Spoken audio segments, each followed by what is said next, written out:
नमस्कार साथियों, स्वागत है आपका हमारे YouTube चैनल मोक्ष ज्ञान में। दोस्तों, आज आपके लिए हम बेहद ही अद्भुत कहानी लेकर आए हैं। आपसे विनती है, अगर आप हमारे YouTube चैनल पर नए हैं तो इस वीडियो को लाइक करके चैनल को जरूर सब्सक्राइब कर लेना। और हाँ, अगर आपको यह कहानी अच्छी लगे तो कमेंट में राधे राधे अवश्य लिख देना। तो चलिए दोस्तों, बिना देरी किए शुरू करते हैं। बहुत समय पहले की बात है। चारों तरफ घना अंधकार फैला था। राजमहल के ऊंचे बुर्जों पर जलते दीपकों की रोशनी भी उस अंधकार को चीर नहीं पा रही थी। शाही प्रांगण में गहरी निस्तब्धता थी, लेकिन भीतर कुछ ऐसा था जो हर किसी को भयभीत कर रहा था। राजा विक्रम सिंह का राज्य विशाल और समृद्ध था, परंतु इस वैभव के पीछे छिपा था एक ऐसा डर जिसने पूरे राज्य को जकड़ रखा था।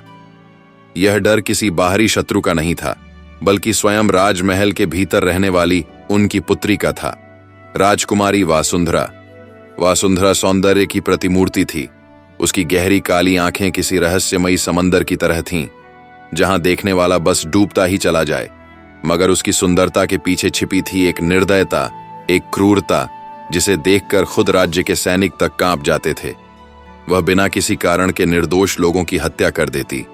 महल में काम करने वाले सेवकों से लेकर सिपाही तक कोई भी उसकी क्रूरता से सुरक्षित नहीं था। इधर रात का दूसरा प्रहर बीत चुका था। चांदनी रात में महल की एक अंधेरी गली में एक भयावह चीख गूंजी। पहरेदारों ने दौड़कर देखा। एक सैनिक का शरीर रक्त से लथपथ पड़ा था और सामने खड़ी थी वासुंधरा, जिसके हाथों में तलवार थी। उसके होंठों पर एक हल्की मुस्कान थी, जैसे यह उसके लिए कोई खेल हो। इधर राजा विक्रम सिंह को जब इस घटना की सूचना मिली तो वे भीतर ही भीतर कांप उठे। उन्होंने कई बार अपनी बेटी को समझाने की कोशिश की थी, पर वासुंधरा के हृदय में दया का कोई स्थान नहीं था। रानी माधवी हर दिन ईश्वर से प्रार्थना करती कि उनकी बेटी बदल जाए, लेकिन अब तक ऐसा कुछ नहीं हुआ था। अगली सुबह महल में एक अजनबी साधु का आगमन हुआ। उसके माथे पर भस्म का तिलक था और उसकी आंखों में अद्भुत तेज था। वह सीधे राजा विक्रम सिंह के दरबार में पहुंचा और गहरे स्वर में बोला, राजन, तुम्हारे महल में जो अनर्थ हो रहा है उसका कारण कोई साधारण बात नहीं है। यह कोई पागलपन नहीं, बल्कि किसी गहरे रहस्य का परिणाम है। राजा और रानी चौंक गए। उन्होंने साधु को ध्यान से देखा और पूछा, क्या आप जानते हैं कि यह सब क्यों हो रहा है? साधु ने कुछ क्षणों के लिए आंखें बंद कीं, फिर कहा, तुम्हारी पुत्री कोई साधारण मानव नहीं है। उसके जन्म के पीछे एक भयानक रहस्य छिपा है जो आज तक किसी को नहीं पता। इधर महल में गहरी निस्तब्धता छा गई। हर कोई अचंभित था। राजा विक्रम सिंह ने कांपती आवाज में पूछा, क्या क्या रहस्य है? साधु ने धीरे से कहा, यह राजकुमारी पहले भी जन्म ले चुकी है और उसका अतीत रक्त से सना हुआ है। अगर इस रहस्य को समय रहते नहीं सुलझाया गया तो यह पूरा राज्य विनाश की ओर बढ़ जाएगा। इधर महल के दरबार में गहरी निस्तब्धता छाई थी। राजा विक्रम सिंह का चेहरा भय और असमंजस से भर गया था। साधु की रहस्यमयी बातें उनके हृदय में तूफान मचा रही थीं। पुनर्जन्म, श्राप, यह सब क्या कह रहे हैं महात्मन? राजा ने कांपती आवाज में पूछा। साधु ने गहरी सांस ली, जैसे कोई पुरानी स्मृति उसके मन में जाग उठी हो। फिर उन्होंने धीरे धीरे कहना शुरू किया, राजन, आज से 17 वर्ष पूर्व जब तुम्हारी पुत्री का जन्म हुआ था, उस रात पूरे राज्य में एक विचित्र घटना घटी थी। आसमान में रक्तवर्णी चंद्रमा प्रकट हुआ था। पक्षी अकारण चहचहा उठे थे और पास की नदी का जल अचानक लाल हो गया था। लोगों ने इसे अशुभ संकेत माना, लेकिन किसी ने इसकी गहराई में जाने का प्रयास नहीं किया। परंतु सत्य यह है कि तुम्हारी पुत्री का जन्म किसी साधारण आत्मा के रूप में नहीं हुआ था। वह एक पूर्व जन्म की पिशाचिनी आत्मा है जो श्राप के कारण मानव रूप में जन्मी है। रानी माधवी का चेहरा पीला पड़ गया। वे कंपाती आवाज में बोली, पिशाचिनी, यह असंभव है। मेरी बेटी एक श्रापित आत्मा। साधु ने गंभीर स्वर में कहा, हां, और जब तक इस श्राप का रहस्य उजागर नहीं होगा तब तक यह रक्तपात रुकेगा नहीं। साधु की बातें जैसे सच होने लगीं। अगले कुछ दिनों में महल के भीतर भय और आतंक की घटनाएं और भी बढ़ गईं। रात्रि के समय महल की दीवारों से अजीब सी सिसकियां सुनाई देने लगीं। सेवकों ने बताया कि उन्होंने राजकुमारी को अकेले में किसी से बातें करते देखा था, लेकिन वहां कोई दूसरा नहीं था। रात के अंधेरे में उसकी परछाई कभी कभी विशाल होती दिखती, जैसे वह कोई अन्य रूप धारण कर रही हो। फिर एक रात रानी माधवी को एक भयानक सपना आया। उन्होंने देखा कि राजकुमारी वासुंधरा का चेहरा अचानक विकृत हो गया। उसकी आंखें रक्तवर्ण हो गईं और उसके लंबे नाखून किसी भेड़िए की तरह बढ़ने लगे। वह क्रोध में दहाड़ रही थी और पूरे राज्य को जलाने की बात कर रही थी।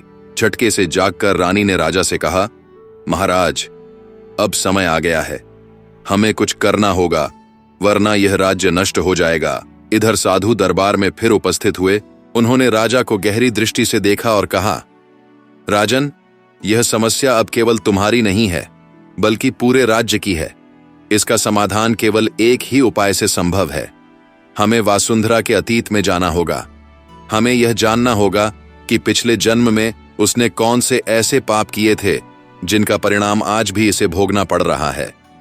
राजा विक्रम सिंह ने घबराकर पूछा, पर यह कैसे संभव है?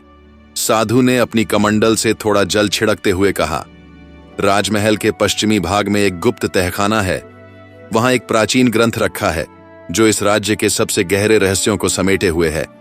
हमें उसे ढूंढना होगा। इधर रात के तीसरे पहर में राजा, रानी और साधु गुप्त रूप से महल के पश्चिमी भाग में पहुंचे। वह हिस्सा वर्षों से बंद पड़ा था। वहां पहुंचते ही एक अजीब सी ठंडक महसूस हुई, जैसे वहां कोई अदृश्य शक्ति मौजूद हो। साधु ने मंत्र पढ़ते हुए दीवार पर हाथ रखा और अचानक दीवार हिलने लगी।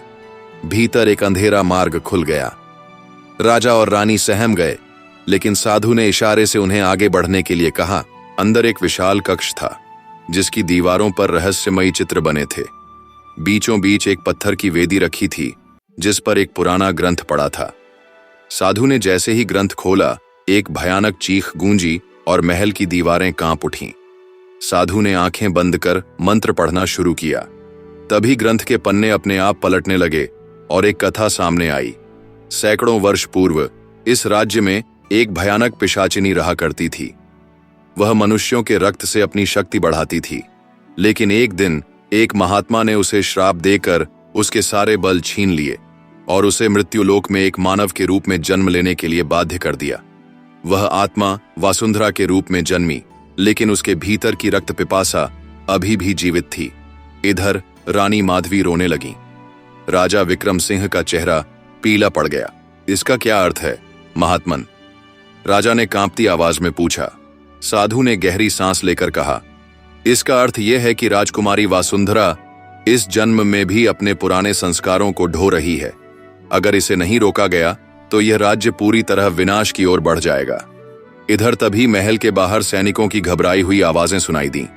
राजा ने बाहर जाकर देखा, दरबार में 10 सैनिकों के मृत शरीर पड़े थे। हर कोई भयभीत था और वहां महल की ऊंची छत पर खड़ी थी वासुंधरा। उसकी आंखें चमक रही थीं, होठों पर एक अजीब सी हंसी थी और हवा में उसकी डरावनी गूंज सुनाई दे रही थी, कोई मुझे रोक नहीं सकता, मेरा पुनर्जन्म अधूरा नहीं रहेगा। इधर महल के आकाश में एक अजीब सी निस्तब्धता थी। सर्द हवा खिड़कियों से टकराकर रहस्यमयी ध्वनि पैदा कर रही थी। वासुंधरा, जो महल की सबसे ऊंची छत पर खड़ी थी, उसकी आंखों में एक रहस्यमयी चमक थी। उसके लंबे घने बाल हवा में लहरा रहे थे और उसके होठों पर एक अजीब सी मुस्कान थी। नीचे खड़े सैनिक भय से कांप रहे थे। राजा विक्रम सिंह और रानी माधवी महल की ऊपरी छत की ओर देख रहे थे। साधु, जो अब तक शांत खड़े थे, उन्होंने धीरे से कहा, यह क्षण आने ही वाला था। क्या मतलब? राजा विक्रम सिंह ने घबराकर पूछा। साधु ने गहरी सांस ली और बोले, वासुंधरा का अतीत जाग चुका है। अब हमें इसे रोकने के लिए कुछ करना होगा, वरना यह पूरे राज्य को समाप्त कर देगी। अचानक वासुंधरा ने अपने दोनों हाथ ऊपर उठाए। उसकी आंखों से रक्त की बूंदें टपकने लगीं। चारों तरफ एक अजीब सी गूंज उठी, जैसे हजारों लोगों की चीखें हवा में घुल रही हों। और फिर उसने छलांग लगाई। नीचे खड़े सैनिक चिल्ला उठे, लेकिन आश्चर्य की बात यह थी कि वासुंधरा सीधी जमीन पर नहीं गिरी। जैसे ही वह हवा में थी, उसका शरीर अचानक बदलने लगा। उसकी त्वचा का रंग गहरा होने लगा, उसकी उंगलियां नुकीले पंजों में बदलने लगीं और उसके नाखून लंबे और तीखे हो गए। वह सीधी धरती पर उतरी, लेकिन अब वह एक सामान्य राजकुमारी नहीं थी। उसकी शक्ल भयावह हो गई थी, उसकी आंखें जल रही थीं और उसके होठों पर अब भी वह रहस्यमयी मुस्कान थी। साधु ने तुरंत अपने मुंह से एक तेज मंत्रोच्चार किया। एक चमकती हुई रेखा धरती पर खींच गई और वासुंधरा पीछे हट गई। यह शक्ति किसी साधारण मानव की नहीं हो सकती, साधु ने गहरी आवाज में कहा। वासुंधरा ने उसकी तरफ देखा और हंसकर बोली, महात्मा, तुम्हें लगता है कि तुम मुझे रोक सकते हो। तुम नहीं जानते कि मैं कौन हूं। साधु की आंखों में चिंता थी। उन्होंने अपनी कमंडल से जल छिड़कते हुए कहा, यह शरीर भले ही राजकुमारी का हो, पर आत्मा किसी और की है। तुम कौन हो? वासुंधरा ने आंखें बंद कीं। अगले ही क्षण उसकी स्मृतियां लौटने लगीं। सैकड़ों वर्ष पूर्व एक भयानक युद्ध हुआ था। एक राज्य पर एक पिशाचिनी का शासन था। वह मनुष्यों के रक्त से अपनी शक्ति बढ़ाती थी। वह निर्दय, क्रूर और अजेय थी। लेकिन एक दिन एक महात्मा ने उसे परास्त किया और श्राप दिया कि वह अगले जन्म में मनुष्य के रूप में जन्म लेगी, लेकिन उसकी क्रूरता कभी समाप्त नहीं होगी। वासुंधरा की आंखों में पुरानी यादें कौंध गईं। मैं वही हूं। मैं वही हूं जिसने उस युद्ध में हजारों को मारा था। मैं वह हूं जिसे श्राप दिया गया था। राजा विक्रम सिंह और रानी माधवी यह सुनकर कांप उठे। साधु ने गंभीर स्वर में कहा, अब हमें इसे रोकना ही होगा। हमें इसके श्राप को समाप्त करना होगा, वरना यह राज्य नष्ट हो जाएगा। लेकिन तभी वासुंधरा जोर से हंसी और बोली, तुम्हें लगता है कि मुझे रोका जा सकता है? नहीं महात्मा, मैं इस बार अधूरी नहीं रहूंगी। इस बार मेरा पुनर्जन्म पूरा होगा। और फिर हवा में अजीब सी हलचल होने लगी। एक रहस्यमयी शक्ति जाग उठी। इधर महल के प्रांगण में गहरी निस्तब्धता छाई थी। हवा ठंडी हो गई थी, जैसे कोई अदृश्य शक्ति पूरे वातावरण को जकड़ रही हो। राजकुमारी वासुंधरा की हंसी अब भी गूंज रही थी, लेकिन उसकी आंखों में एक अलग ही आग थी। क्रोध, लालसा और एक अनसुलझे रहस्य का प्रतिबिंब। साधु ने अपना त्रिशूल उठाया और मंत्रोच्चार करने लगे। राजा विक्रम सिंह और रानी माधवी भयभीत होकर पीछे हट गए। लेकिन तभी कुछ ऐसा हुआ जिसकी किसी ने कल्पना भी नहीं की थी। इधर महल के द्वार पर अचानक एक रहस्यमयी परछाई प्रकट हुई। वह एक लंबी काया थी जो काले वस्त्रों में लिपटी हुई थी। उसके चेहरे का कुछ भी स्पष्ट नहीं दिख रहा था, लेकिन उसकी आंखें अंधेरे में चमक रही थीं। अब समय आ गया है। वह रहस्यमयी व्यक्ति गहरी आवाज में बोला। साधु ने चौंक कर उसकी ओर देखा। तुम यहां कैसे आ सकते हो? राजा और रानी भी अचंभित थे। मैं वही हूं जिसने इस श्राप की भविष्यवाणी की थी। वह व्यक्ति धीरे धीरे आगे बढ़ा। जैसे ही वह प्रकाश में आया, उसकी पहचान सबके सामने उजागर हुई। वह कोई और नहीं बल्कि कालगति था, एक रहस्यमयी तांत्रिक जो वर्षों पहले इस राज्य से निर्वासित किया गया था। राजा विक्रम सिंह ने गुस्से में कहा, तुम्हें इस राज्य से निकाल दिया गया था। तुम यहां क्या कर रहे हो? कालगति ने एक कुटिल मुस्कान के साथ उत्तर दिया, मुझे तो पहले ही पता था कि यह दिन आएगा राजा। यह सब उसी पिशाचिनी की योजना थी। तुम्हारी पुत्री का जन्म केवल एक संयोग नहीं था, बल्कि यह पहले से ही लिखा गया था। रानी माधवी कांप उठी। क्या तुम कहना चाहते हो कि यह सब पहले से तय था? कालगति आगे बढ़ा और उसने अपनी काली पोशाक से एक पुरानी पुस्तक निकाली। उस पुस्तक के पन्ने पीले पड़ चुके थे और उस पर रक्त के धब्बे थे। यह ग्रंथ उस समय का है जब यह राज्य बना था, कालगति ने कहा। साधु ने ग्रंथ के पन्ने पलटे और पढ़ना शुरू किया। इस राज्य के निर्माण से पहले यहां एक पिशाचिनी का राज था। वह एक शक्तिशाली योगिनी थी जो मृत्यु को भी परास्त कर सकती थी। लेकिन एक महायुद्ध में एक महान तर्षि ने उसे श्राप देकर उसकी आत्मा को कैद कर दिया। उसकी आत्मा को एक विशेष रत्न में बंद कर दिया गया और उसे महल के नीचे एक गुप्त कक्ष में छिपा दिया गया। साधु ने चौंक कर कहा, गुप्त कक्ष? महल के नीचे? कालगति ने सिर हिलाया। हां, और यही कारण है कि वासुंधरा इस तरह बदल रही है, क्योंकि वह आत्मा अब जाग चुकी है। इधर सभी अब महल के नीचे बने गुप्त तहखाने की ओर बढ़े। रास्ते में रहस्यमयी चिन्ह बने हुए थे जिन पर रक्त से कुछ लिखे होने के संकेत थे। जैसे ही वे नीचे पहुंचे, हवा ठंडी हो गई और चारों तरफ एक अजीब सा कंपन महसूस हुआ।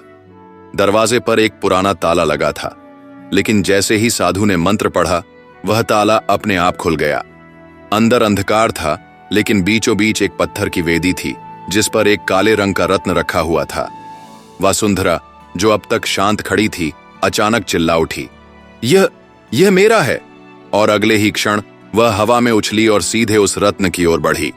इधर जैसे ही वासुंधरा ने रत्न को छुआ, महल की दीवारें हिलने लगीं। उसकी आंखें और अधिक लाल हो गईं और उसकी त्वचा पर रहस्यमयी निशान उभर आए। कालगति मुस्कुराया और फुसफुसाया, अब सत्य उजागर होगा। और तभी वासुंधरा की आत्मा एक बार फिर जाग गई। वासुंधरा की चीख पूरे महल में गूंज उठी।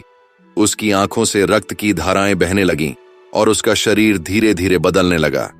उसकी त्वचा पर काले निशान उभर आए, जैसे किसी ने उसे श्रापित कर दिया हो। वह अब एक साधारण राजकुमारी नहीं रह गई थी, वह एक पिशाचिनी में बदल रही थी। इधर राजा विक्रम सिंह भयभीत होकर पीछे हटे। रानी माधवी के चेहरे पर गहरा भय था। सैनिकों ने तलवारें निकाल लीं, लेकिन उनके हाथ कांप रहे थे। किसी को कुछ भी करने की जरूरत नहीं, कालगति ने गहरी आवाज में कहा।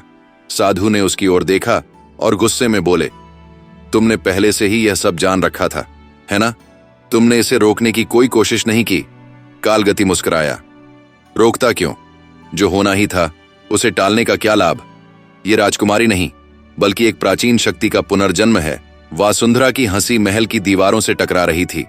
उसने अपने हाथ ऊपर उठाए और देखते ही देखते महल की छतों से पत्थर टूटकर गिरने लगे। सैनिक एक एक कर नीचे गिर पड़े। साधु ने अपने कमंडल से एक चमकता हुआ त्रिशूल निकाला और जोर से मंत्रोच्चार करने लगे। अचानक त्रिशूल में दिव्य प्रकाश उत्पन्न हुआ। वासुंधरा, अगर तुम अब भी अपने चेतन में हो तो स्वयं को रोक लो, साधु ने चेतावनी दी। लेकिन अब वासुंधरा पूरी तरह बदल चुकी थी। उसकी आंखों में केवल अराजकता और विनाश की आग थी। मुझे कोई नहीं रोक सकता, उसने चीखते हुए कहा और अपने हाथों से एक तेज ऊर्जा प्रवाहित की, जिससे पूरा कमरा हिल उठा। कालगति ने धीरे से कहा, अब वह समय आ चुका है जब रत्न को रक्त से जागृत किया जाएगा। साधु ने उसे घूरा। क्या तुम यह कहना चाहते हो कि इस विनाश के पीछे तुम्हारा ही हाथ है? कालगति मुस्कुराया। राजा ने मुझे इस राज्य से निकाला था, लेकिन मैं इस राज्य की जड़ें हिला देना चाहता था। मैंने वर्षों पहले ही भविष्यवाणी पढ़ ली थी और तय कर लिया था कि वासुंधरा के जन्म के साथ ही यह श्राप जाग उठेगा। राजा विक्रम सिंह ने तलवार उठाकर कहा, अगर यह सब तुम्हारी चाल थी तो अब तुम्हारा अंत भी निकट है। लेकिन कालगति ने एक जोरदार अट्टहास किया, मुझे मारने से कुछ नहीं होगा महाराज। यह श्राप अब समाप्त नहीं होगा जब तक कि किसी का बलिदान न दिया जाए। साधु ने गहरी सांस ली। उन्होंने राजा और रानी की ओर देखा और कहा, अब केवल एक ही उपाय बचा है। क्या? राजा ने पूछा। वासुंधरा को रोकने के लिए हमें उसके अंदर बसी उस प्राचीन आत्मा को खत्म करना होगा, और यह तभी संभव होगा जब कोई अपने प्राणों की आहुति देगा। सभी लोग स्तब्ध रह गए। इधर महल में मौन छा गया। कोई कुछ कहने की हिम्मत नहीं कर पा रहा था। लेकिन तभी, मैं बलिदान दूंगी। सभी ने चौंक कर देखा। यह रानी माधवी की आवाज थी। नहीं, राजा विक्रम सिंह चिल्लाए, अगर मेरे प्राण देने से यह विनाश रुक सकता है तो मैं पीछे नहीं हटूंगी। साधु ने आंखें बंद कर लीं। उन्होंने मंत्र पढ़े और अपना त्रिशूल उठाया। वासुंधरा अब पूरी तरह से पिशाचिनी बन चुकी थी। वह हवा में तैर रही थी और उसकी हंसी चारों तरफ गूंज रही थी। रानी माधवी ने त्रिशूल को पकड़ लिया और अपनी छाती में भोंक लिया। मां! वासुंधरा चीख उठी और उसी क्षण उसके अंदर बसी आत्मा ने उसका शरीर छोड़ दिया। एक भयानक चीख के साथ रत्न टूटकर बिखर गया और अंधकार समाप्त हो गया। इधर महल के गलियारों में गूंजती वासुंधरा की चीखें धीरे धीरे मध्यम पड़ने लगीं। जैसे ही रानी माधवी ने अपने प्राणों की आहुति दी, काले रत्न का तेज प्रकाश बुझ गया और वासुंधरा का शरीर धरती पर गिर पड़ा। लेकिन यह कहानी का अंत नहीं था, बल्कि यह तो एक नए रहस्य की शुरुआत थी। इधर जैसे ही सबने सोचा कि श्राप समाप्त हो गया, अचानक महल के दरवाजे जोर जोर से हिलने लगे। हवाएं एक बार फिर भयावह रूप से चलने लगीं। महल की दीवारों पर बनी प्राचीन मूर्तियों की आंखों से रक्त की धाराएं बहने लगीं। साधु ने अपने मंत्रों का जाप तेज कर दिया, लेकिन उन्हें कुछ अजीब महसूस हुआ। उनकी आंखें चौड़ी हो गईं। यह कैसे हो सकता है? साधु बुदबुदाए। कालगति, जो अब तक चुपचाप खड़ा सब देख रहा था, मुस्कुराया। क्या हुआ महान योगी? क्या कुछ समझ नहीं आ रहा? लेकिन रत्न टूट चुका है, आत्मा मुक्त हो चुकी है, फिर यह अंधकार क्यों बढ़ रहा है? राजा विक्रम सिंह ने भयभीत स्वर में पूछा। तभी महल के फर्श पर खून से एक नया चिन्ह प्रकट होने लगा। यह वही प्राचीन निशान था जिसे देखकर साधु कांप उठे। कालगति ने आगे बढ़कर अपनी काली पोशाक हटा दी। उसके शरीर पर अजीबोगरीब जले हुए निशान थे और उसकी त्वचा एकदम काली पड़ चुकी थी। तुम सबने जो सोचा वह झूठ था। श्राप अब भी जीवित है और इस बार इसे कोई रोक नहीं सकता। इधर साधु ने मंत्रों के बल पर अपने हाथों में दिव्य प्रकाश उत्पन्न किया और कालगति की ओर देखा। कालगति, अब समय आ गया है कि तुम अपने असली रूप में आओ। कालगति जोर से हंसा और उसके शरीर में एक अजीब सी हरकत होने लगी। उसकी आंखें पूरी तरह काली हो गईं और उसकी ऊंचाई बढ़ने लगी। उसके हाथ नुकीले पंजों में बदल गए और उसका चेहरा विकृत होने लगा। यह कोई साधारण तांत्रिक नहीं था, यह स्वयं उसी पिशाचिनी का सेवक था। साधु चिल्लाए। सभी लोगों के सामने अब कालगति का असली रूप था। वह एक अमर पिशाच था जो सदियों से इस श्राप को मुक्त करने के लिए इंतजार कर रहा था। तभी जो कोई सोच भी नहीं सकता था वह हुआ। वासुंधरा की मृत देह हिलने लगी। रानी माधवी की मृत्यु के बाद लगा था कि वासुंधरा अब मुक्त हो गई है, लेकिन अब वह धीरे धीरे अपनी जगह से उठ रही थी। उसकी आंखें अब पहले से भी ज्यादा गहरी और अंधकारमय हो चुकी थीं। उसके होठों पर एक शैतानी मुस्कान थी। तुम सबको लगा कि मैं मर गई? नहीं, अब मैं अपने असली रूप में आई हूं। राजा विक्रम सिंह भय से कांप उठे। नहीं, यह असंभव है, लेकिन यह सच था। वासुंधरा पहले जैसी नहीं रही। वह पूरी तरह एक अंधकारमयी शक्ति बन चुकी थी। इधर साधु ने जल्दी से अपने मंत्रों का जाप किया और एक सुरक्षा चक्र बनाया। हमें इसे अभी रोकना होगा। अगर वासुंधरा और कालगति एक हो गए तो यह राज्य पूरी तरह समाप्त हो जाएगा। लेकिन तभी कालगति ने जोर से चिल्लाकर कहा, अब कोई हमें नहीं रोक सकता। बलि का पहला चरण पूरा हो गया है, अब बस अंतिम बलिदान बाकी है। अंतिम बलिदान? राजा विक्रम सिंह ने दहशत से पूछा। कालगति मुस्कुराया। हां, और वह बलिदान कोई और नहीं बल्कि स्वयं राजा होगा।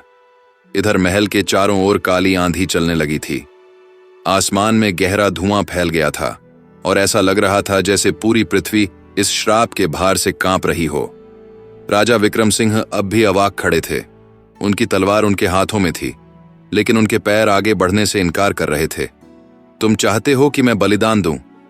राजा ने फुसफुसाकर कहा। कालगति हंसा।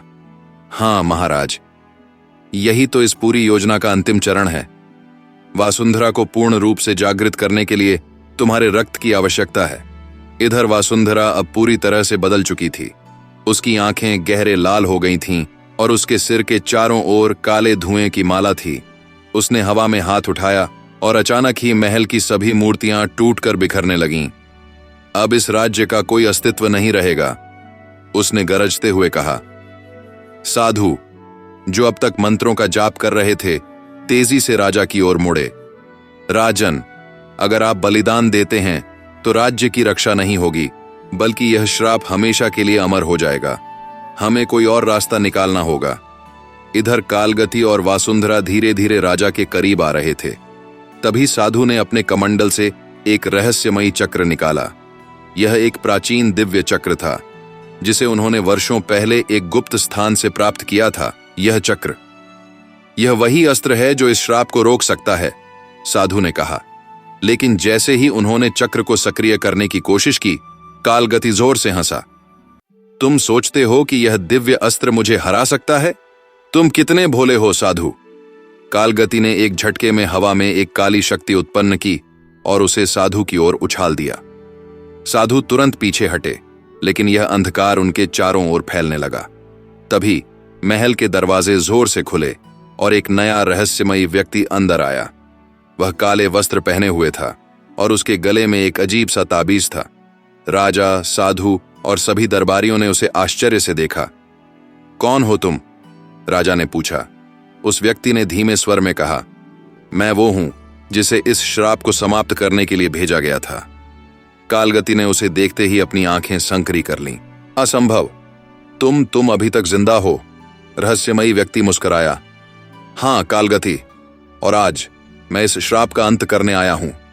साधु चौंक गए। तो तुम ही वह व्यक्ति हो जिसकी भविष्यवाणी की गई थी? रहस्यमयी व्यक्ति ने सिर हिलाया। मैं वही हूं जिसने इस श्राप को पहली बार देखा था और आज मैं इसे समाप्त करने आया हूं। वासुंधरा अचानक क्रोधित हो गई। तुम कोई भी हो, मुझे कोई नहीं रोक सकता। लेकिन रहस्यमयी व्यक्ति ने अपनी मुट्ठी खोली और उसमें एक चमकता हुआ सफेद रत्न निकला। कालगति के चेहरे का रंग उड़ गया।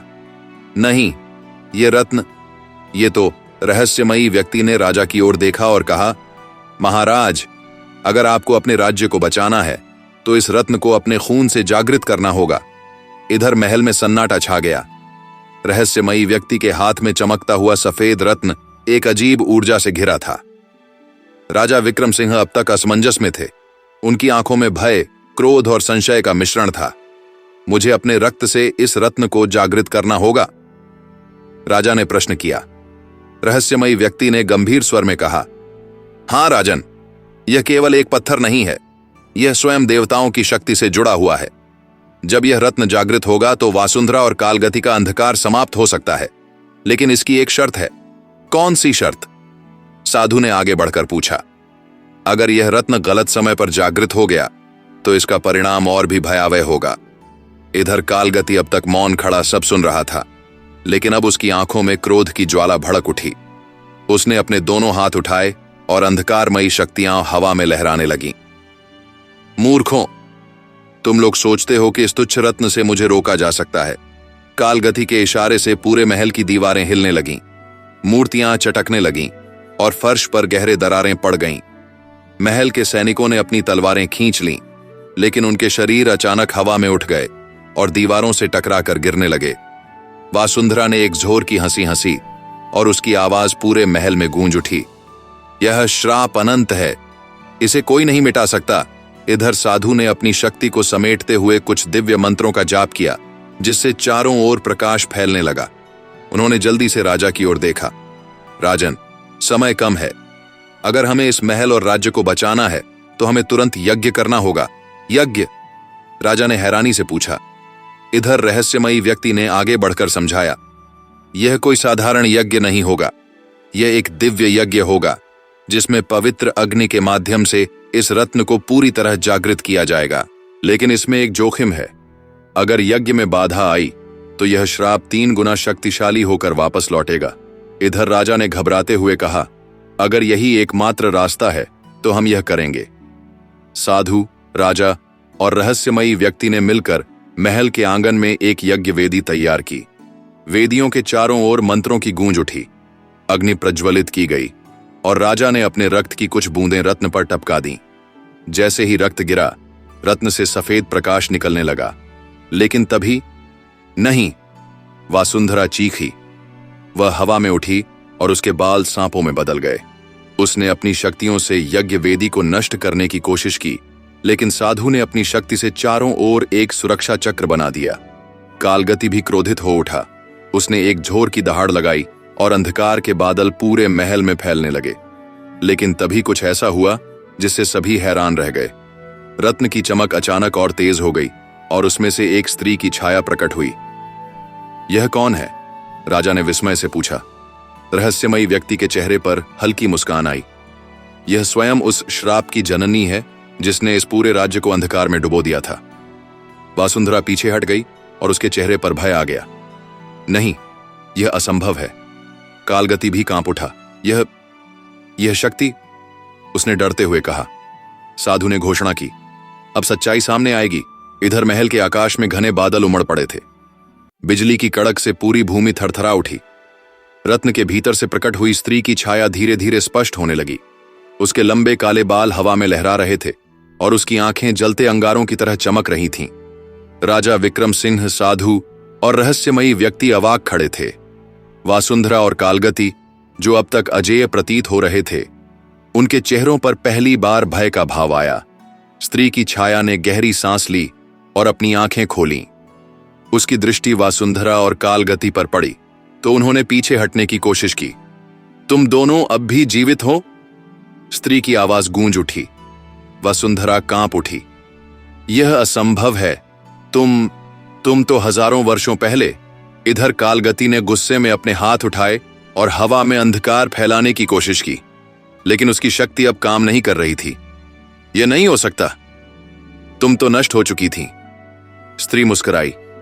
लेकिन उसकी मुस्कान में कठोरता थी। कालगति, क्या तुम सच में यह सोचते थे कि मैं हमेशा के लिए समाप्त हो गई थी? तुमने मुझे धोखा दिया, मुझे श्रापित किया और सोचा कि मैं कभी लौटकर नहीं आऊंगी। साधु ने धीरे से राजा की ओर देखा। राजन, यह स्त्री कोई साधारण आत्मा नहीं है, यह वही है जिसके कारण यह पूरा श्राप जन्मा था। राजा की जिज्ञासा बढ़ गई। कौन हो तुम और तुम्हारा इस श्राप से क्या संबंध है? स्त्री की आंखों में दुख और क्रोध दोनों थे। मेरा नाम सुमित्रा था, मैं इसी राज्य की रानी थी और वासुंधरा मेरी पुत्री। राजा विक्रम सिंह और सभी दरबारी यह सुनकर चौंक गए। यह कैसे संभव है? सुमित्रा ने गहरी सांस ली और अपनी कहानी बतानी शुरू की। बहुत समय पहले इस राज्य का एक और स्वरूप था, एक ऐसा राज्य जहां प्रेम और न्याय था। मैं इसकी रानी थी और मेरे पति महाराज अजय सिंह एक दयालु शासक थे। लेकिन हमारी एक ही कमी थी, हमारे संतान नहीं थी। हमने वर्षों तक देवी देवताओं की पूजा की, यज्ञ किए, लेकिन कोई फल नहीं मिला। अंत में हम एक साधु के पास गए जो कालगति ही था। यह सुनकर साधु का चेहरा गंभीर हो गया। कालगति ने हमें एक पुत्री देने का वचन दिया, लेकिन बदले में उसने कुछ नहीं मांगा। हमें लगा कि यह उसका आशीर्वाद था, लेकिन हम नहीं जानते थे कि यह एक शाप था। कुछ महीनों बाद वासुंधरा का जन्म हुआ, लेकिन जन्म के समय ही आकाश में बिजली कड़क उठी और पूरे राज्य में अंधकार फैल गया। लोगों ने इसे एक अशुभ संकेत माना, लेकिन हमें विश्वास था कि हमारी पुत्री इस राज्य का भविष्य होगी। परंतु जैसे जैसे वासुंधरा बड़ी हुई, उसमें अजीब परिवर्तन आने लगे। उसकी आंखें कभी कभी काली हो जातीं और वह बिना किसी कारण लोगों को पीड़ा देने लगती। राजा विक्रम सिंह ने विस्मय से पूछा, क्या यह कालगति की योजना थी? सुमित्रा ने सिर झुकाकर कहा, हाँ, कालगति ने हमें एक संतान दी, लेकिन यह कोई साधारण संतान नहीं थी। यह स्वयं अंधकार का एक हिस्सा थी। एक दिन जब वह युवा हुई, उसने पूरे राज्य में हाहाकार मचा दिया। अनेकों निर्दोष लोगों को मारा और राज्य को अपने वश में कर लिया। मैंने उसे रोकने की कोशिश की, लेकिन वह अब मेरी पुत्री नहीं थी, वह केवल अंधकार की एक छाया थी। आखिरकार मैंने निर्णय लिया कि मैं उसे रोकूंगी। मैंने एक शक्तिशाली यज्ञ किया और अपनी आत्मा को बलिदान कर दिया ताकि उसे श्रापित किया जा सके।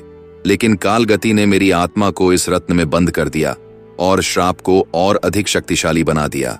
इस कारण वासुंधरा इस महल की आत्मा बन गई और कालगति उसका संरक्षक। यही कारण है कि यह श्राप अब तक बना हुआ है। इधर सुमित्रा की बात सुनकर वासुंधरा क्रोधित हो उठी। मुझे तुम्हारी सच्चाई नहीं चाहिए मां, तुमने मुझे श्रापित किया और अब तुम मुझे रोकने आई हो। सुमित्रा ने गहरी सांस ली और कहा, नहीं पुत्री, मैं तुम्हें मुक्त करने आई हूं। कालगति ने इस पर क्रोध से चीखते हुए कहा, नहीं, यह श्राप अब और शक्तिशाली होगा, अब कोई इसे रोक नहीं सकता। तभी सुमित्रा ने राजा विक्रम सिंह की ओर देखा और कहा, राजन, यदि आप सच में इस श्राप को समाप्त करना चाहते हैं तो आपको एक और बलिदान देना होगा। कैसा बलिदान? राजा ने भयभीत होकर पूछा। सुमित्रा ने रत्न को उठाया और कहा, यह श्राप तभी समाप्त होगा जब वासुंधरा स्वयं इस रत्न को स्वीकार करेगी। लेकिन अगर उसने मना कर दिया तो यह श्राप और भी भयंकर रूप धारण कर लेगा। सभी की नजरें अब वासुंधरा पर थीं। इधर महल के विशाल कक्ष में सन्नाटा छा गया। सुमित्रा की आत्मा हवा में तैर रही थी और उसकी आंखों में करुणा थी। वासुंधरा, जो अब तक एक निर्दयी हत्यारी थी, पहली बार असमंजस में दिख रही थी। कालगति ने स्थिति को भांप लिया। उसकी काली आंखों में भय का एक क्षणिक झलक आई, लेकिन वह तुरंत क्रोधित हो उठा। वासुंधरा, यह स्त्री तुम्हें भ्रमित कर रही है। तुम्हें याद है किसने तुम्हें इस शक्ति से वंचित किया था? किसने तुम्हें श्रापित किया? वासुंधरा की आंखें जल उठीं। हां, मां ने मुझे श्राप दिया था। मैं क्यों उसके कहने पर यह श्राप स्वीकार करूं? सुमित्रा ने धीरे से कहा, मैंने तुम्हें श्राप इसलिए दिया था ताकि तुम इस अंधकार से मुक्त हो सको, लेकिन तुमने इसे अपनी शक्ति समझ लिया। पुत्री, यह शक्ति नहीं, यह एक कारावास है। तुम्हारे भीतर अब भी एक निर्दोष आत्मा है जिसे कालगति ने कैद कर रखा है। वासुंधरा की आंखों में क्षण भर के लिए संदेह झलका, लेकिन फिर उसने गुस्से से कहा, मुझे तुम्हारी बातों में कोई रुचि नहीं। मैं वहीं रहूंगी जो मैं हूं। इस राज्य की सबसे शक्तिशाली आत्मा। कालगति ने यह सुनकर ठहाका लगाया। बहुत अच्छा, अब इस खेल को समाप्त करने का समय आ गया है। इधर साधु, जो अब तक ध्यान से सब कुछ देख रहा था, धीरे से राजा विक्रम सिंह के पास आया और फुसफुसाया, राजन, यदि हमें वासुंधरा को रोकना है तो हमें इस श्राप की जड़ तक पहुंचना होगा। हमें काल गति की असली शक्ति को नष्ट करना होगा। राजा ने दृढ़ता से सिर हिलाया। तभी अचानक कक्ष में एक नया कंपन उठा। महल की दीवारें कांपने लगीं और एक रहस्यमयी आभा प्रकट हुई। अचानक महल के विशाल द्वार से एक अजनबी प्रवेश कर गया। वह एक लंबा काले वस्त्रों में लिपटा हुआ व्यक्ति था। उसकी आंखें जल रही थीं और उसकी कमर में एक चमकती हुई तलवार लटकी हुई थी। सभी ने उसे आश्चर्य से देखा। कालगति ने घूरते हुए पूछा, तुम कौन हो? उस व्यक्ति ने धीरे से अपना चेहरा उठाया। मेरा नाम देवायन है और मैं इस अंधकार के अंत के लिए आया हूं। वासुंधरा ने हंसते हुए कहा, एक और मूर्ख जो मुझे रोकने आया है। लेकिन देवायन मुस्कुराया। मूर्ख नहीं वासुंधरा, मैं वही हूं जिसे तुमने वर्षों पहले मार दिया था और मैं अपनी आत्मा को वापस लेने आया हूं। यह सुनकर वासुंधरा के चेहरे पर पहली बार डर उभर आया। साधु ने विस्मय से कहा, देवायन, तो तुम वही हो? राजा विक्रम सिंह ने पूछा, यह कौन है? साधु ने धीरे से कहा, देवायन वही व्यक्ति है जिसे वासुंधरा ने सबसे पहले मारा था। यह उसका पहला शिकार था और इसकी आत्मा ने वर्षों तक प्रतिशोध की आग में तपकर स्वयं को पुनः जन्म दिया है। वासुंधरा ने क्रोध से कहा, झूठ, तुम मर चुके थे। देवायन ने आगे बढ़ते हुए कहा, हां, तुमने मुझे मारा था, लेकिन मेरी आत्मा ने तुम्हारे श्राप के भीतर अपना स्थान बना लिया और अब मैं इस श्राप को समाप्त करने के लिए आया हूं। इधर देवायन ने अपनी तलवार निकाली और जैसे ही उसने हवा में घुमाई, महल के अंदर की सभी आत्माएं चीखने लगीं। वासुंधरा दर्द से कराह उठी। कालगति ने चिल्लाया, नहीं, यह तलवार इस श्राप को नष्ट कर देगी। सुमित्रा ने राजा की ओर देखा और कहा, राजन, यही समय है। यदि हमें इस श्राप को समाप्त करना है तो वासुंधरा को अपने कर्मों का सामना करना होगा। वासुंधरा ने एक जोर की चीख मारी और पूरी शक्ति के साथ देवायन पर झपट पड़ी। देवायन और वासुंधरा के बीच घमासान युद्ध छिड़ गया। कालगति ने अंधकार को बुलाने की कोशिश की, लेकिन साधु ने अपनी मंत्र शक्ति से उसे रोक दिया। अचानक देवायन की तलवार ने वासुंधरा के हृदय को छू लिया। वासुंधरा एक झटके से पीछे हटी। उसकी आंखों में पहली बार पश्चाताप की झलक दिखाई दी।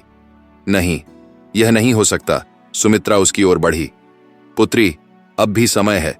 इस श्राप को समाप्त कर दो, स्वयं को मुक्त कर दो। वासुंधरा की आंखों से आंसू गिरने लगे। क्या मैं अब भी मुक्ति पा सकती हूं? देवायन ने धीरे से सिर हिलाया। हां, यदि तुम अपनी आत्मा को स्वीकार कर लो और इस अंधकार को छोड़ दो। वासुंधरा ने धीरे से अपनी मां की ओर देखा और फिर कालगति की ओर। अब प्रश्न यह था, क्या वासुंधरा इस श्राप से मुक्त होगी या फिर कालगति की शक्ति उसे फिर से अंधकार की ओर खींच लेगी? इधर महल के कक्ष में घना अंधकार व्याप्त था। वासुंधरा, जो अब तक अपनी शक्तियों और निर्दयता पर गर्व करती आई थी, उसकी आंखों में एक नया भय था। देवायन की तलवार ने उसकी आत्मा को झकझोर दिया था और उसका हर अंग पीड़ा से कांप रहा था। यह वह पीड़ा थी जो उसने दूसरों को दी थी और आज खुद उसे वहीं चुभ रही थी। सुमित्रा ने धीरे से वासुंधरा की ओर कदम बढ़ाया। उसकी आंखों में करुणा थी, लेकिन साथ ही उसमें एक निर्णायकता भी थी। पुत्री, सुमित्रा ने उसकी ओर बढ़ते हुए कहा, अब समय आ गया है कि तुम अपने किए गए पापों का सामना करो। तुम्हारे भीतर अभी भी एक मानवता बाकी है जो इस अंधकार से बाहर निकल सकती है। वासुंधरा ने दर्द और घृणा से मुंह मोड़ लिया। मैं कभी भी इसे स्वीकार नहीं कर सकती। मैं क्यों अपनी शक्ति को छोड़ दूं, जिसे मैंने सालों तक प्राप्त किया था। देवायन ने अपनी तलवार को हल्के से लहराया और उसके सामने खड़ा हो गया। उसकी आंखों में कोई क्रोध नहीं था, सिर्फ शांति थी, जैसे वह जानता था कि इस लड़ाई का परिणाम क्या होगा। तुम्हारी शक्ति एक धोखा है वासुंधरा, देवायन ने कहा। तुमने जो शक्ति पाई है वह किसी सच्चे मार्ग से नहीं आई। यह केवल अंधकार की शक्तियां हैं जो तुम्हारे भीतर हैं। वासुंधरा ने अपनी आंखों में एक झलक पाई, जैसे वह किसी और समय की और किसी और अस्तित्व की याद में खो गई हो। उसकी सांसें तेज हो गईं और वह धीरे धीरे बोली, क्या मैं कभी भी इस अंधकार से बाहर निकल सकती हूं? सुमित्रा ने उसकी ओर देखा और कहा, हां, तुम कर सकती हो, अगर तुम अपने अंदर की मानवता को स्वीकार करोगी। तुम्हारे भीतर एक अच्छाई थी और वही अच्छाई अब तुम्हें इस अंधकार से बाहर निकाल सकती है। तभी अचानक महल की छत से एक काली आंधी चली और कालगति का कंठधर स्वर गूंज उठा। उसकी काली शक्ति पूरी महल में फैलने लगी और अंधकार ने हर दिशा को अपने में समेट लिया। तुम सब भूल रहे हो।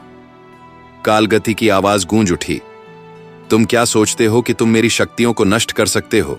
मैं इस महल, इस राज्य और इस दुनिया का अंतिम स्वामी हूं।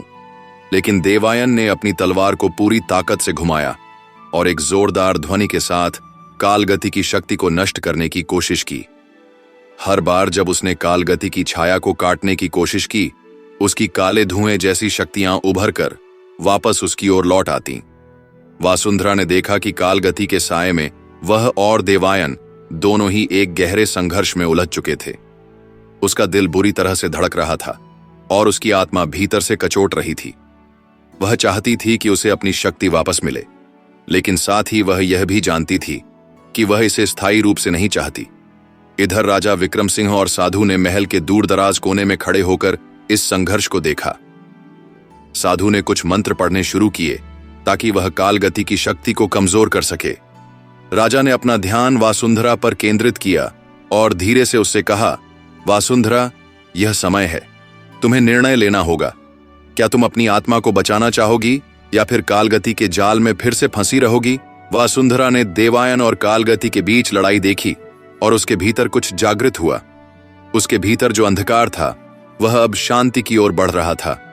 उसकी आंखों में पहली बार सच्चा पछतावा और आत्मज्ञान की झलक आई। मैं अपने पापों का प्रायश्चित करना चाहती हूं, वासुंधरा ने कहा, और उसकी आवाज में कमजोरी और दया का एक मिश्रण था। उसने अपने हाथों को उठाया और धीरे से कालगति की ओर बढ़ते हुए कहा, मुझे छोड़ दो कालगति, मुझे इस अंधकार से मुक्त करो। कालगति, जो अब तक पूरी तरह से उग्र था, अचानक ठिठका। उसकी शक्तियां कमजोर होने लगीं। वासुंधरा के शब्दों ने उसे चौंका दिया था। इधर जैसे ही वासुंधरा ने अपने भीतर के अंधकार को स्वीकार किया और आत्मसमर्पण किया, कालगति का रूप धुंधला होने लगा। उसकी शक्ति कमजोर पड़ने लगी और वह धीरे धीरे गायब हो गया। वासुंधरा का शरीर हल्का हो गया और उसके चेहरे पर शांति का एहसास आया। उसके भीतर की आत्मा अब स्वतंत्र थी। देवायन ने उसकी ओर देखा और कहा, तुमने सही निर्णय लिया, अब तुम मुक्त हो। सुमित्रा ने गर्व से वसुंधरा की ओर देखा। तुमने अपनी पहचान को पुनः प्राप्त किया है और अब तुम्हें अपने रास्ते पर चलना है। इधर राजा विक्रम सिंह ने महल में सबको देखा और अब स्थिति एक नई दिशा में बढ़ रही थी। वसुंधरा ने कालगति के प्रकोप से मुक्त होकर अपने कर्मों का प्रायश्चित किया था। अब उसे और सभी को एक नई शुरुआत का सामना करना था। लेकिन क्या यह अंत था? क्या वसुंधरा और उसके राज्य का भविष्य शांतिपूर्ण होगा या फिर नए रहस्यमय खतरे इस रास्ते में आएंगे? इधर राजमहल में अब शांति थी, लेकिन एक हल्का सा भय और उत्सुकता भी हावी थी। वसुंधरा के आत्मसमर्पण ने महल को एक नई दिशा दी थी, लेकिन इसका असर सभी पर पड़ा था। राजा विक्रम सिंह, रानी दृष्टि और अन्य महलवासी सभी इस बदलाव को महसूस कर रहे थे। कुछ तो राहत महसूस कर रहे थे, जबकि अन्य में एक असमंजस था। क्या वसुंधरा का परिवर्तित रूप सच में स्थायी होगा या वह कभी भी फिर से अंधकार में डूब जाएगी? इधर वसुंधरा अब एक नई शुरुआत के दौर में थी। उसका शरीर हल्का था और उसकी आंखों में अतीत का पछतावा, लेकिन एक उम्मीद भी थी। वह अब अपनी पुरानी ताकत को छोड़ चुकी थी और एक नई राह पर चलने का संकल्प ले चुकी थी। परंतु उसके दिल में एक गहरी पीड़ा भी थी। क्या वह अपनी पूरी जिंदगी इस अपराध बोध से बाहर निकाल पाएगी? साधु देवायन ने धीरे धीरे महल के गलियारों में कदम रखा। उसकी आंखों में गहरी शांति और विश्वास था। उसने वसुंधरा की ओर देखा और मुस्कुराया। तुमने जो किया वह केवल तुम्हारी शक्ति को पहचानने का पहला कदम था, परंतु याद रखो, असली शक्ति वही है जो तुम्हारे भीतर छुपी हुई है, जो तुम्हारे दिल से आती है। वसुंधरा ने उसकी बातें सुनी, लेकिन एक सवाल उसके मन में था। क्यों? क्यों आप इतने दयालु हैं? क्या आपने मुझे माफ कर दिया है? देवायन ने कोई जवाब नहीं दिया, बस एक गहरी निगाह से उसकी ओर देखा। फिर वह बोले, माफी या गलतियां इंसान के हाथ में नहीं होती। तुम्हारे साथ जो हुआ वह तुम्हारे पापों का परिणाम था, लेकिन अब तुम्हारे हाथ में है कि तुम अपने भविष्य को कैसे ढालती हो। इधर महल के अन्य हिस्सों में इस समय गहरी हलचल थी। रानी दृष्टि ने अपनी चुप्पी तोड़ी और राजा विक्रम सिंह से पूछा, राजा, क्या हमें इस बदलाव पर विश्वास करना चाहिए? क्या यह सचमुच स्थायी होगा? राजा विक्रम सिंह ने रानी की ओर देखा और उसके चेहरे पर एक गहरी चिंता थी। मैं जानता हूं कि वासुंधरा ने जो किया वह कड़ी थी, लेकिन उसका बदलना हमारी उम्मीद का संकेत है। अगर हम सही मार्ग पर चलने का संकल्प लें तो शायद हम फिर से अपनी खोई हुई शक्ति को प्राप्त कर सकें। परंतु महल में एक और बड़ी समस्या थी, कालगति। कालगति का अंतिम रूप नष्ट हो चुका था, लेकिन उसके जाने के बाद एक नई शक्ति का उदय हो रहा था। यह शक्ति किसी और रूप में नहीं, बल्कि एक नए राक्षसी तत्व के रूप में सामने आ रही थी। ऐसा लगता था जैसे कालगति की काली छाया अब भी महल के भीतर मौजूद थी, लेकिन अब वह कोई और रूप धारण कर चुकी थी। इधर रानी दृष्टि ने एक दिन अपने बगीचे में कुछ देखा। महल के बड़े बगीचे में एक पेड़, जिसे वे पवित्र वृक्ष के नाम से जानते थे, अचानक मुरझा गया था। इसका रंग काला होने लगा था, जैसे कोई काली ऊर्जा उसके भीतर समा गई हो। राजा विक्रम सिंह और वासुंधरा दोनों को यह दृश्य चौंकाने वाला था।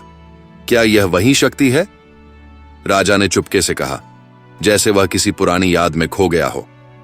वासुंधरा ने कहा, मुझे लगता है कि यह कुछ और है। हमें इस पेड़ के बारे में और जानकारी हासिल करनी होगी। यह शक्ति हमें कहीं और से घेर रही है और हम इसे नकार नहीं सकते। साधु देवायन ने इस संदर्भ में अपनी राय दी। तुम सही कह रहे हो वासुंधरा, यह पेड़ अब केवल एक प्रतीक बन चुका है। इसका काला होना और उसकी जड़ें बढ़ती जा रही हैं। इसका मतलब यह है कि कुछ गहरे और रहस्यमय बल इस महल की ओर बढ़ रहे हैं। यह वह शक्ति हो सकती है जो हमसे छिपी हुई है। इधर राजा विक्रम सिंह ने तुरंत कदम उठाया और महल के बुजुर्ग पुजारियों से संपर्क किया। उन्होंने अपनी ओर से पूरी जानकारी इकट्ठा करने का आदेश दिया। यह महल के इतिहास का सबसे महत्वपूर्ण पल था। अब उन्हें यह समझने की जरूरत थी कि वह नया राक्षसी तत्व क्या था और यह महल के लिए कितनी बड़ी चुनौती बन सकता था। पुजारियों ने महल के प्राचीन ग्रंथों से कुछ जानकारी जुटाई। वे जान पाए कि यह पेड़ एक प्राचीन दरवाजा था जो किसी अन्य दुनिया से जुड़ा हुआ था। यह दरवाजा किसी तरह से कालगति और उसके जैसे अन्य राक्षसी शक्तियों को इस महल तक लाता था। यह दरवाजा अब फिर से सक्रिय हो गया था और कोई अनजानी शक्ति इसके भीतर से बाहर निकलने वाली थी। हमारे पास समय नहीं है, पुजारी ने घबराकर कहा। अगर यह दरवाजा पूरी तरह से खुल गया तो जो शक्तियां बाहर आएंगी वे अत्यधिक खतरनाक हो सकती हैं। इधर महल के भीतर अचानक घना काला धुआं फैलने लगा। महल के एक हिस्से से एक राक्षसी हंसी सुनाई दी और धीरे धीरे वह हंसी गहरी होती चली गई। अब यह स्पष्ट हो गया कि जो शक्ति बाहर आ रही थी वह कालगति की नहीं, बल्कि किसी और अदृश्य और भयावह ताकत की थी। साधु देवायन और वासुंधरा ने एक साथ मिलकर इस शक्ति का मुकाबला करने का निर्णय लिया। उन्होंने अपनी पूरी तंत्र विद्या का उपयोग किया, लेकिन एक असाधारण शक्ति के साथ वे भी संघर्ष कर रहे थे। यह कोई सामान्य राक्षसी शक्ति नहीं है, देवायन ने कहा। यह एक और प्राचीन आत्मा है जो अज्ञात कारणों से इस महल में लौट आई है। अगर हमें इसका सामना करना है तो हमें अपनी पूरी ताकत जुटानी होगी। वासुंधरा ने उसकी ओर देखा और उसकी आंखों में एक निश्चय था। हम इसे रोक सकते हैं, लेकिन हमें एकता की आवश्यकता है। महल के हर व्यक्ति को इस संघर्ष में शामिल होना होगा। इधर महल में स्थिति अब और भी जटिल हो चुकी थी। काले धुएं का फैलना और उसकी गहरी हंसी की आवाज ने सबको चौंका दिया था। यह एक सुसंगत संकेत था कि महल में कोई गहरी और प्राचीन शक्ति जागृत हो चुकी थी। राजा विक्रम सिंह और रानी दृष्टि ने तुरंत पूरी सुरक्षा की व्यवस्था की और महल के हर कोने में सैनिकों को तैनात कर दिया। वासुंधरा और साधु देवायन के बीच एक गहरी समझ बन चुकी थी। दोनों जानते थे कि अब उनका सामना केवल शारीरिक शक्ति से नहीं, बल्कि एक ऐसी अदृश्य शक्ति से होना था जो समय और स्थान से परे थी। यह केवल उनके सामर्थ्य की परीक्षा नहीं थी, बल्कि उनके आस्था, विश्वास और मनोबल की भी थी। इधर रानी दृष्टि अपने कमरे में बैठी थी और उसके मन में अनेक प्रश्न उमड़ रहे थे। वह सोच रही थी कि क्या महल में यह जो हो रहा था वह किसी और शक्ति के द्वारा नियोजित था या यह उनके पिछले कर्मों का परिणाम था। एक ओर से राजा विक्रम सिंह की चुप्पी और दूसरी ओर से कालगति के दरवाजे का खुलना, दोनों ही स्थितियां चिंता का कारण बन रही थीं। रानी को महसूस हो रहा था कि यह महल अब केवल एक जगह नहीं है बल्कि एक युद्ध भूमि बन चुका है। वह महल के बगीचे की ओर चल पड़ी जहां वह अकेले में सोचने की कोशिश कर रही थी। तभी उसने देखा कि पवित्र वृक्ष के पास कुछ अजीब सी हलचल हो रही थी। वृक्ष की जड़ें हिलने लगीं और उसकी शाखाएं मानो एक नई ताकत से जाग उठी हों। अचानक एक कटीली आवाज सुनाई दी। वह आवाज न कोई इंसान की थी, न कोई प्राणी की, बल्कि कुछ और ही थी। एक आवाज जो किसी अन्य दुनिया से आ रही थी, जैसे किसी खौफनाक शक्ति का चेतावनी हो। रानी ने डरते हुए अपना कदम बढ़ाया और तभी उसने देखा कि वृक्ष की छाया में कुछ अदृश्य सी हलचल हो रही थी, मानो कोई असाधारण तत्व इस स्थान पर अपनी उपस्थिति महसूस करवा रहा हो। साधु देवायन महल के बड़े दरवाजे के पास खड़ा था। उसकी आंखों में एक गहरी चिंता और निर्णय की चमक थी। उसने धीरे धीरे बगीचे की ओर कदम बढ़ाए और रानी दृष्टि को देखा। रानी, तुम्हें यहां क्यों आई हो? यह जगह अब खतरनाक हो गई है। रानी ने गहरी सांस लेते हुए कहा, मुझे लगा कि इस रहस्य को हम अकेले नहीं सुलझा सकते। हमें एकजुट होकर इसका सामना करना होगा। देवायन ने सिर झुकाया और धीरे से कहा, तुम ठीक कह रही हो, लेकिन इस बार हमें एक और शक्ति की मदद लेनी होगी। जो काली छाया महल में फैली है वह केवल किसी दरवाजे का नतीजा नहीं है। ये एक और अदृश्य शक्ति का संकेत है जिसे हम आसानी से समझ नहीं सकते। क्या हमें वासुंधरा को फिर से शामिल करना होगा? रानी ने पूछा। उसकी आवाज में संकोच था। नहीं, देवायन ने गंभीर स्वर में कहा, वासुंधरा की शक्ति को हम अपने तरीके से नियंत्रित नहीं कर सकते। हमें एक और राह अपनानी होगी। हमें उस शक्ति को पहचानने और उसे सशक्त बनाने की जरूरत है जो इस महल में पहले से है। इधर रानी दृष्टि को देवायन की बातों में विश्वास था, लेकिन उसके मन में एक सवाल था। यह कौन सी शक्ति है? क्या हम इसके बारे में और कुछ जान सकते हैं? यह वही शक्ति है जो इस महल के इतिहास से जुड़ी हुई है। यह हमारे पूर्वजों की गलती का परिणाम हो सकता है। जो भी हो, हमें इसे रोकना होगा, वरना यह महल एक अंधेरे साम्राज्य में तब्दील हो सकता है। इधर महल के भीतर अब सभी घटनाएं एक दूसरे से जुड़ने लगीं। राजा विक्रम सिंह को लगा कि अब उसे अपनी सबसे बड़ी चुनौती का सामना करना पड़ रहा है। साधु देवायन के संकेतों को समझते हुए उसने सभी प्रमुख मंत्रियों और सैन्य प्रमुखों को बुलाया। उसने कहा, हमारी ताकत केवल हमारी सेनाओं में नहीं बल्कि हमारी एकजुटता में है। हमें इस अनजान शक्ति का मुकाबला करने के लिए अपने पुराने दुश्मनों को भी समझना होगा, क्योंकि यह शक्ति किसी पुराने दुश्मन का हिस्सा हो सकती है। राजा के शब्दों में एक गहरी गंभीरता थी। वह जानता था कि अब केवल युद्ध नहीं बल्कि एक मानसिक और आत्मिक युद्ध की शुरुआत हो रही थी। उसे अपने सबसे बड़े डर का सामना करना था। क्या वह अपनी भूमि और परिवार को बचा पाएगा? इधर महल के प्राचीन कक्षों में कुछ काले धुएं के बीच एक छाया उभरने लगी थी। यह छाया धीरे धीरे आकार लेने लगी और महल में एक बर्फीली सिहरन दौड़ गई। जैसे ही यह शक्ति पूरी तरह से साकार हुई, एक अजीब सी हंसी गूंज उठी और फिर एक गहरी आवाज सुनाई दी, तुम सब समझ रहे हो या नहीं? यह महल मेरा है और यह शक्ति अब पूरी तरह से जागृत हो चुकी है। रानी दृष्टि ने चौंकते हुए उस आवाज को पहचाना। यह वही आवाज थी जो उसने पहले सुनी थी, लेकिन अब वह और भी भयावह लग रही थी। यह आवाज किसी और की नहीं बल्कि कालगति की थी। राजा विक्रम सिंह और साधु देवायन के साथ रानी दृष्टि ने महल की छांव में छुपी इस अज्ञेय शक्ति से सामना करने का निश्चय किया। लेकिन अब यह स्पष्ट था कि उन्हें अपने सबसे बड़े दुश्मन से जूझने के लिए अपने सबसे गहरे डर का सामना करना होगा। क्या वे इस शक्ति को नष्ट कर पाएंगे या यह महल और इसके निवासियों के लिए अंत का प्रारंभ होगा? यही सवाल अब सभी के मन में था। इधर महल की दीवारों में अब एक विचित्र सी चुप्पी छा गई थी। रानी दृष्टि और साधु देवायन के पास उस अनदेखी शक्ति से मुकाबला करने के लिए केवल एक विकल्प बचा था, उसे पहचानना और फिर उसे नष्ट करना। लेकिन सवाल यह था कि वह शक्ति कहां से आई थी और उसके पीछे कौन था। इस रहस्यमय छाया का स्रोत, जो अब महल के हर कोने में फैल चुका था, केवल एक खोई हुई कहानी का हिस्सा हो सकता था। और यही कहानी राजा विक्रम सिंह और रानी दृष्टि को इस रहस्य के जाल से बाहर निकाल सकती थी। एक रात महल के भीतर एक तेज आंधी ने दस्तक दी। दरवाजे खुले और खिड़कियां टनटनाने लगीं। साधु देवायन और रानी दृष्टि महल के आंतरिक कक्ष में थे, जब अचानक एक गहरी काली धुंध ने पूरे महल को घेर लिया। रानी दृष्टि की आंखें फैल गईं और वह पीछे हट गई। यह क्या है? वह भय के साथ बोली। साधु देवायन ने अपनी पवित्र छड़ी को उठाया और गहरी सांस ली। यह काल गति की शक्ति है रानी। वह वही शक्ति है जिसने पहले इस महल को अपने काले जाल में फंसा लिया था, और अब वह फिर से जाग चुकी है। महल के हर कोने से एक अजीब सी हंसी की गूंज सुनाई देने लगी, और यह हंसी धीरे धीरे विकराल रूप लेने लगी। यह आवाज कालगति की थी, जो किसी पुराने काले समय से बाहर निकलकर पुनः महल में अपने पांव पसारने की कोशिश कर रही थी। एक गहरी आवाज गूंजने लगी। तुम सब समझने की कोशिश कर रहे हो, लेकिन यह खेल सिर्फ तुम्हारा नहीं है, यह मेरी पराजय का समय है। रानी दृष्टि ने घबराते हुए कहा। किसी को इस शक्ति से बचने का कोई तरीका है? साधु देवायन ने एक कठोर आह ली।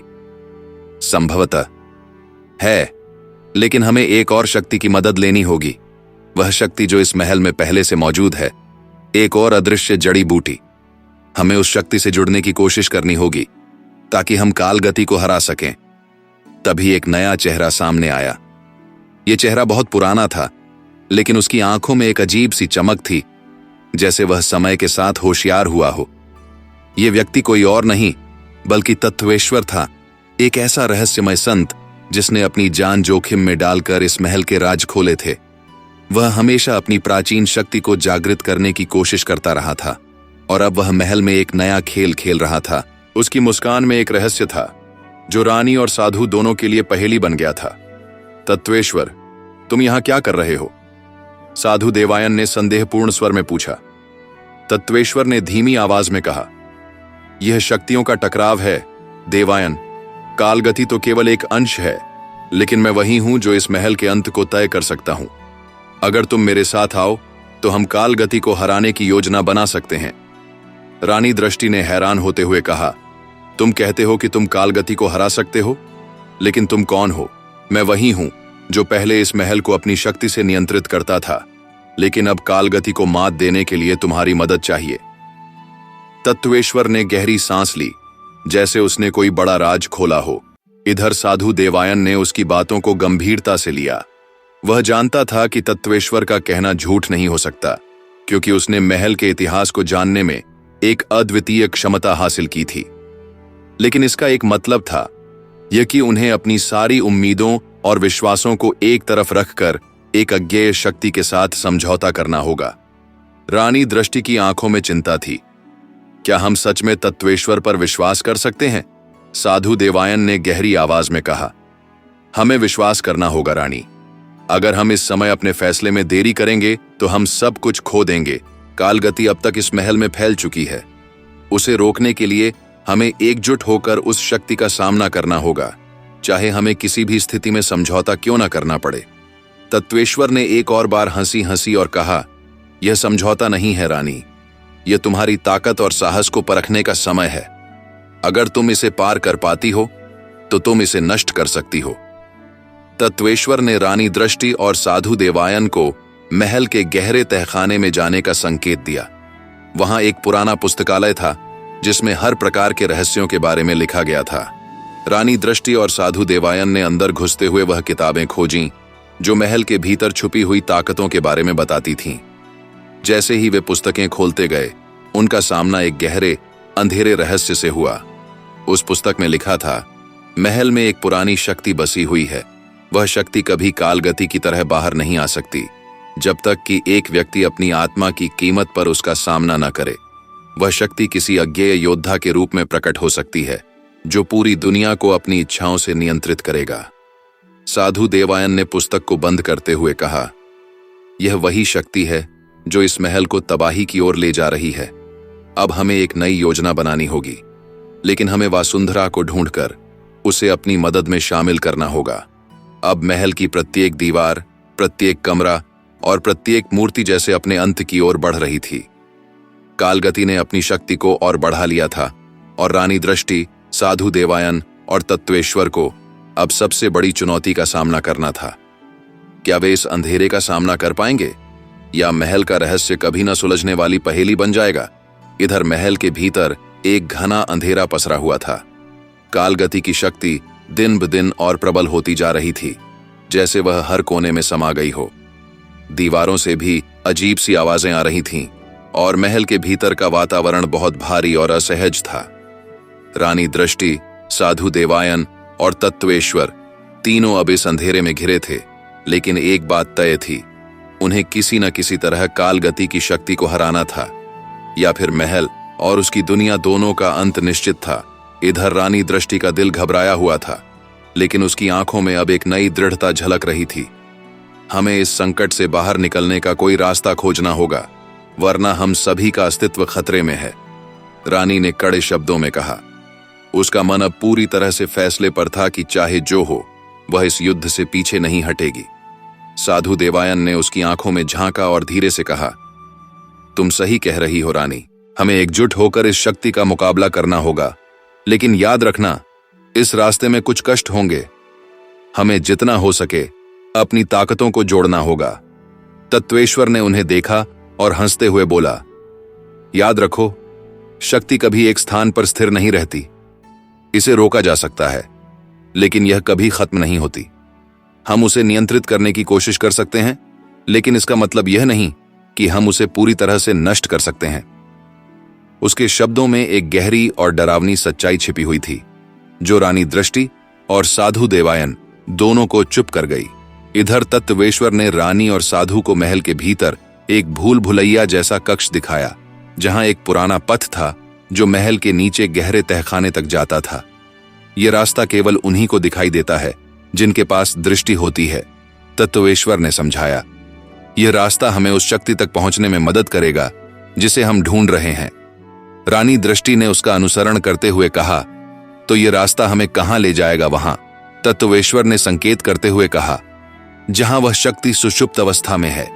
लेकिन अगर हम वहां पहुंच गए तो हमें बहुत सतर्क रहना होगा। यह रास्ता सिर्फ बाहरी ताकतों से नहीं, बल्कि भीतर की इच्छाओं और घातक भावनाओं से भी भरा है। यह रास्ता जो पहले कभी किसी ने न देखा था, अब रानी दृष्टि, साधु देवायन और तत्वेश्वर के सामने था। धीरे धीरे वे तीनों इस कच्चे और काले रास्ते पर चलने लगे। जैसे जैसे वे आगे बढ़ते गए, रास्ता और भी संकीर्ण और गहरा होता गया। महल के भीतर अब केवल अंधेरा था और हर कदम पर एक अजीब सी गूंज सुनाई देती थी, जैसे कोई उन्हें पीछे से देख रहा हो। इधर जैसे ही वे तहखाने के गहरे कक्ष में पहुंचे, अचानक महल की दीवारों पर पुराने चित्र और लेख उभरने लगे। ये चित्र राजा विक्रम सिंह के पूर्वजों के थे, जिनके बारे में रानी दृष्टि ने कभी नहीं सुना था। एक चित्र में राजा विक्रम सिंह और उसकी रानी के अलावा एक और काली छाया दिखाई दे रही थी, जो एक रहस्यमय शक्ति की प्रतीक थी। साधु देवायन ने उन चित्रों को ध्यान से देखा और कहा, यह शक्ति कभी इस महल के साथ जुड़ी थी, लेकिन समय के साथ यह सोई हुई थी। अब वह शक्ति फिर से जागृत हो गई है और हमें इसे नियंत्रित करना होगा। तत्वेश्वर ने यह सुनकर कुछ और कदम बढ़ाए और कहा, यह शक्ति कभी नष्ट नहीं हो सकती, बस यह अंतहीन रूप में बदलती रहती है। वह काली छाया उसी शक्ति का प्रतिनिधित्व करती है जिसे हम आज कालगति कहते हैं। तभी अचानक एक तेज आंधी के साथ अंधेरे में एक साया प्रकट हुआ। यह कोई और नहीं बल्कि वह काली शक्ति थी जिसने महल के भीतर अपना स्थान बना लिया था। उसकी आंखें जलती हुईं और शरीर पूरी तरह से काले धुएं से घिरा हुआ था। वह ताकतें जो कभी इस महल के अंदर थीं, अब खुलकर सामने आ रही थीं। तुम सब सोचते हो कि तुम मुझे हरा सकते हो? उस काले साये ने गहरी और भयानक आवाज में पूछा। तुम गलत हो। मैं वही शक्ति हूं जो महल के हर कोने में बसी है। तुम मुझे जीत नहीं सकते। रानी दृष्टि और साधु देवायन दोनों समझ गए कि अब यह केवल युद्ध नहीं था, बल्कि अस्तित्व की लड़ाई थी। उन्होंने अपनी सारी शक्ति इकट्ठा की और उस काले साये का सामना किया। इधर साधु देवायन ने अपनी छड़ी को आकाश की ओर उठाया और मंत्र पढ़ने शुरू किए। रानी दृष्टि ने अपने भीतर की ताकत को महसूस किया और वह अपने शरीर से एक शक्ति उत्सर्जित करने लगी जो कालगति के काले साये से टकराने लगी। तत्वेश्वर ने अपनी पुरानी विद्या का उपयोग करते हुए एक कवच बना लिया जो काले साये से रक्षा कर सके, लेकिन कालगति की शक्ति उन सभी से कहीं अधिक प्रबल थी। वह अंधेरे से बाहर निकलकर महल की दीवारों को भी चीरने की कोशिश कर रही थी। जैसे ही रानी दृष्टि ने एक और शक्तिशाली वार किया, वह साया अचानक गायब हो गया। क्या यह कालगति की शक्ति का अंत था या फिर वह केवल एक नई शुरुआत थी? इधर महल के तहखाने में घने अंधेरे का साम्राज्य था। कालगति की शक्ति जो कभी महल के हर कोने में बसी हुई थी, अब पूरी तरह से नष्ट हो चुकी लग रही थी। लेकिन रानी दृष्टि और साधु देवायन जानते थे कि यह महल किसी और आंतरिक रहस्य से भरा हुआ था जो कालगति के अंत से भी छिपा हुआ था। साधु देवायन ने अपने हाथों में पवित्र मंत्र का जाप करना शुरू किया, जिससे महल का वातावरण शुद्ध होने लगा। लेकिन तभी अचानक एक तगड़ी आंधी उठी। तत्वेश्वर ने घबराकर कहा, यह आंधी केवल एक संकेत है, कालगति का नाश नहीं हुआ, यह केवल अपनी दिशा बदलने में सक्षम है। हम जल्द ही एक और संकट का सामना करेंगे। रानी दृष्टि ने गहरी सांस ली। उसकी आंखों में अब एक नए लक्ष्य का आभास था। हम जितना सोच रहे हैं उतना आसान नहीं होगा, लेकिन हमें इसे समाप्त करना ही होगा। इस समय महल के पुराने दरवाजे से एक तेज रोशनी बाहर आ रही थी। रानी दृष्टि और साधु देवायन दोनों ने समझा कि रोशनी केवल सत्य का प्रतीक हो सकती है। रानी दृष्टि ने कदम बढ़ाए और वह रोशनी की ओर बढ़ने लगी, जैसे उसका हर कदम एक नई उम्मीद की ओर था। जब रानी दृष्टि उस रोशनी के पास पहुंची तो देखा कि महल की दीवारें धीरे धीरे ढहने लगी थीं। जैसे ही उसने अपनी आंखों को कसकर खोला, महल के भीतर एक आवाज गूंजने लगी, यह वह समय है जब तुम अपनी असल शक्ति का एहसास करोगी। रानी, यह आवाज किसी देवता की थी। रानी ने पलटकर देखा और साधु देवायन ने कहा, यह वह स्थान है जहां समय और अस्तित्व एक दूसरे से जुड़ते हैं। तुम्हें अब अपना असली रूप पहचानना होगा। रानी दृष्टि के मन में अब एक अजीब सी हलचल थी। उसने अपनी दोनों आंखें बंद की और गहरी सांस ली। क्या मैं सचमुच वह शक्ति हूं जिसकी तलाश थी? उसने खुद से पूछा। इधर रानी दृष्टि ने अपना मन एकाग्र किया और अचानक उसके शरीर में एक झंकार सी हुई। उसकी आंखों में अब एक अजीब सी चमक थी और शरीर से एक अपार ऊर्जा निकल रही थी। वह शक्ति जो पहले उसे अनजानी लगती थी, अब उसके भीतर समा गई थी। साधु देवायन ने सिर झुका लिया और मुस्कुराते हुए कहा, तुम अब पूरी तरह से जागृत हो रानी। तुम वह शक्ति हो जो इस महल को नष्ट कर सकती है और इसके साथ ही समय की गहरी गुत्थी को भी सुलझा सकती है। रानी ने गहरी सांस ली और अपनी शक्तियों को पूरी तरह से महसूस करते हुए महल के हर एक कोने में अपनी ऊर्जा भेजी। जैसे ही उसकी ऊर्जा महल में फैलने लगी, पुराने खंडहरों की दीवारें फिर से सशक्त हो उठीं। महल ने फिर से आकार लिया और उसके भीतर का अंधेरा धीरे धीरे समाप्त हो गया। कालगति की शक्ति जो महल को अपने गिरफ्त में ले चुकी थी, अब शांति के एक लहर में समाहित हो गई थी। तभी एक आवाज सुनाई दी, यह क्या किया तुमने? रानी दृष्टि पलटकर देखती है और सामने उसे वही काली छाया दिखाई देती है जो पहले महल में मौजूद थी, लेकिन इस बार वह छाया अब और अधिक कमजोर थी। तुम अपनी ताकत से मुझे नियंत्रित कर रही हो?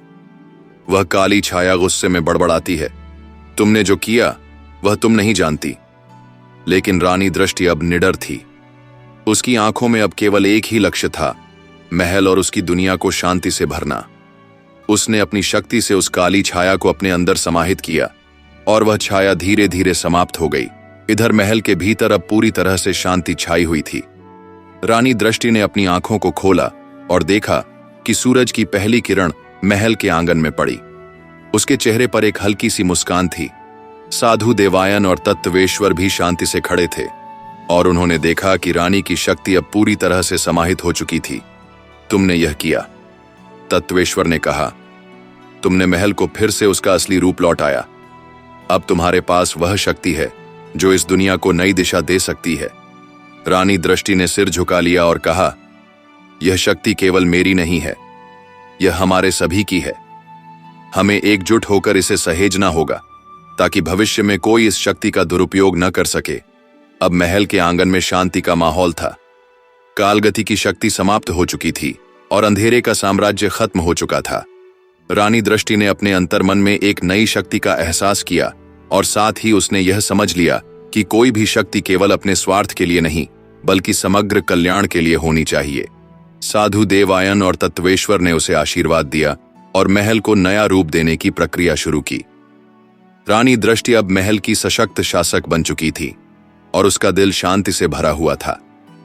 महल, जो कभी अंधेरे में डूबा था, अब एक नई आशा और ऊर्जा से परिपूर्ण था। इस प्रकार रानी दृष्टि ने न केवल महल को बचाया बल्कि अपने अंदर की ताकत को पहचाना और उसे सकारात्मक दिशा में प्रयोग किया।